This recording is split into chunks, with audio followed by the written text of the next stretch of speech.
ছোটবেলা থেকেই পড়ে আসছি শায়েস্তা খাঁর আমলে 1 টাকায় 8 মণ চাল পাওয়া যেত।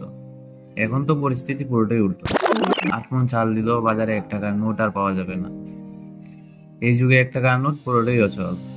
1 টাকায় এখন আর কিছুই পাওয়া যায় না। তাই কেউ হয়তো আর পকেটে রাখে না 1 টাকার নোট।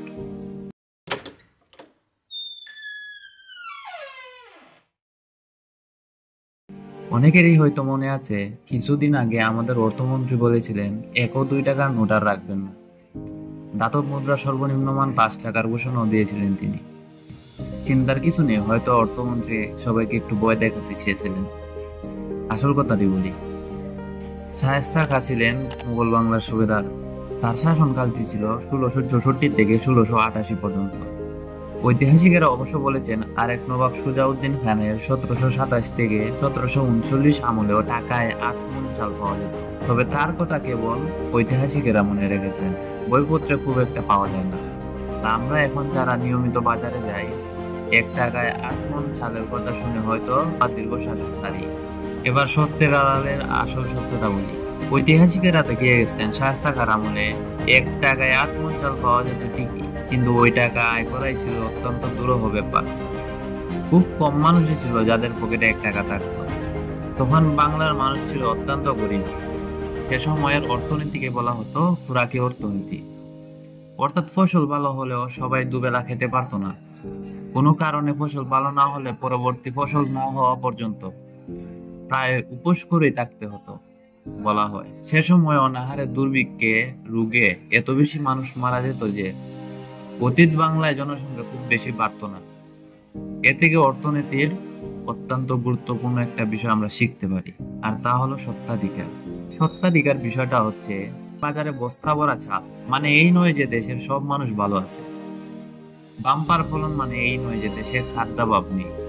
আমরা অনেকে অর্থনীতিতে নোবেল বিজয়ী প্রথম এবং একমাত্র বাঙালি অর্থনীতিবিদ অমর্ত্য সেনের কথা জানি। সত্ত্বাধিকারের কথা তিনি দীর্ঘদিন ধরে বলে আসছেন। অর্থাৎ বাজারে চাল থাকলেই হবে না, সেটা কেনার সামর্থ্য থাকতে হবে, অধিকার থাকতে হবে। অমর্ত্য সেনের ভাষায় বলি, পণ্য সমষ্টির উপর অধিকার প্রতিষ্ঠা করে আমরা খাই পড়ি। যেসব অধিকার আইনগতভাবে পাকা অধিকার বলে স্বীকৃত হয়, সে অধিকারগুলোকেই সত্ত্বাধিকার বলে। আমাদের সংবিধানে আছে অন্ন, বস্ত্র, চিকিৎসা ও বাসস্থান আমাদের 4টি মৌলিক অধিকার। শায়েস্তা খাঁর আমলে 8 মণ চাল পাওয়া গেল, তা কিন্তু বাংলার অর্থনৈতিক উন্নয়নের পরিচয় ছিল না। দেখা গেছে আবহাওয়া যদি ভালো থাকতো তাহলে সারা দেশে অনেক বেশি ফলন হতো, এতে কৃষকের কোনো লাভ হতো না। তখন টাকায় 8 মণ এমনকি 9 মণ চালও পাওয়া যেত। আবার এমনও হয়েছে এতটাই দাম কমে যেত যে কৃষকেরা মাঠ থেকে ফসলই তুলত না, ধান মাঠেই পচে যেত। সেই পচা ধান জমিতে সারের কাজ করলেও চাষের জীবন বিপন্ন হয়ে যেত। কৃষকের হাতে কোনো টাকা থাকতো না।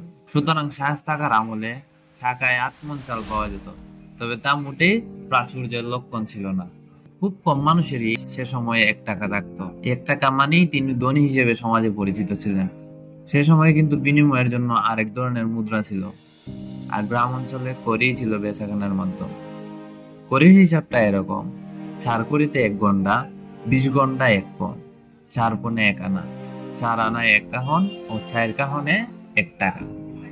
সুতরাং বুঝতেই পারছো, শায়েস্তা খাঁর আমলে ওই টাকাওয়ালাদের দেখা পাওয়াটাই ছিল বিরল।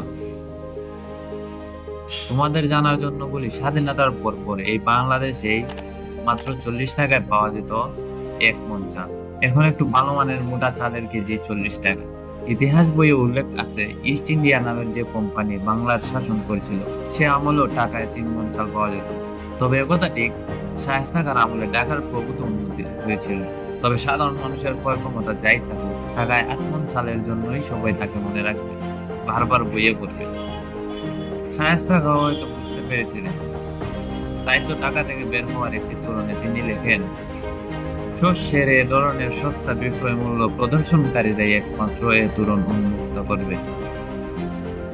ইতিহাসের কথাই যখন উঠলো, আরেকটা মজার তথ্য দিই। সময়টা 19 শতক। উন্নত বিশ্বে শিল্প বিপ্লব ঘটেছে, কিন্তু সেখানে নেই শ্রমিক। শ্রমিক আছে এখানে, ভারতবর্ষে, বাংলায়। শিল্প ছাড়াও বিভিন্ন ধরনের আবাদের কাজ করার জন্য শ্রমিকের ব্যাপক চাহিদা ছিল। এশিয়া ও আফ্রিকা উপনিবেশ স্থাপন করে সেসব দেশে চা, রাবার, তামাক, আখ ও তুলা চাষ ইত্যাদি করা হতো। এজন্য প্রচুর শ্রমিকের প্রয়োজন হতো। শ্রমিক পেতে বিলেতের কোম্পানিগুলো এখানে নিয়োগ বা রিক্রুটিং কেন্দ্র খোলা শুরু করেছিল। তখন তো আর পত্রিকা বা টেলিভিশনে বিজ্ঞাপন দেওয়ার চলছিল না। সে সময় বিজ্ঞাপন দেওয়া হতো অভিনব কায়দায়। একদল ঢোলক নিয়োগ দেওয়া হতো। তারা জায়গায় জায়গায় ঢোল পিটিয়ে মুখে মুখে নিয়োগের বিজ্ঞপ্তি প্রচার করত। এখন যেমন এটা নিলে ওটা ফ্রি পাওয়া যায়, শ্রমিক নিয়োগ পেতেও সে ব্যবস্থা করা হয়েছিল। বাড়তি সুবিধার কথা ঢোল বাজিয়ে প্রচার করা হতো। যেমন বাড়ি থেকে বিদেশে কর্মস্থল পর্যন্ত আসা যাওয়ার খরচ, পরিবারের আসা যাওয়ার খরচ, আকর্ষণীয় বেতন, বিনা খরচে থাকার ব্যবস্থা, চিকিৎসা, বীমা সুবিধা এবং একটানা কাজ করলে বাড়তি বোনাস ইত্যাদি। মজার ব্যাপার হলো এই বিজ্ঞাপনে সাড়া দিয়ে সবচেয়ে বেশি গেল বিহারি, উড়িষ্যা, তামিল ও তেলেগুরা। গেল না কেবল বাঙালিরা, লাখো লাখো তামিল, তেলেগু গেল মালয়েশিয়া, মরিশাস, ফিজি, দক্ষিণ আফ্রিকা, কেনিয়া ও পশ্চিম ভারতীয় দ্বীপপুঞ্জে। সেই ভারতীয় শ্রমিকদের বংশধরেরাই কিন্তু এখন নিয়ন্ত্রণ করছে ওইসব দেশের অর্থনীতি, এমনকি রাজনীতিকেও। বাঙালিরা কেন গেল না? আগেই বলেছি, সাধারণ মানুষের মধ্যে ধনী মানুষ ছিল খুবই কম। অধিকাংশ সাধারণ মানুষই ছিল অত্যন্ত গরিব। প্রায় দেখা যেত দুর্ভিক্ষ, আর তাতে মারা যেত হাজার হাজার মানুষ। তারপরেও বাঙালিরা গেল না বিদেশ চাকরি করতে। কারণ দুটি। একটি কারণ হচ্ছে সমুদ্র বা কালাপানি পাড়ি দেওয়াকে চরম ধর্মবিরুদ্ধ কাজ বলে মনে করা হতো। আরেকটি কারণ অলসতা, না খেয়ে থাকবো তবু অন্য দেশে যাব না। এটি হচ্ছে বাঙালি।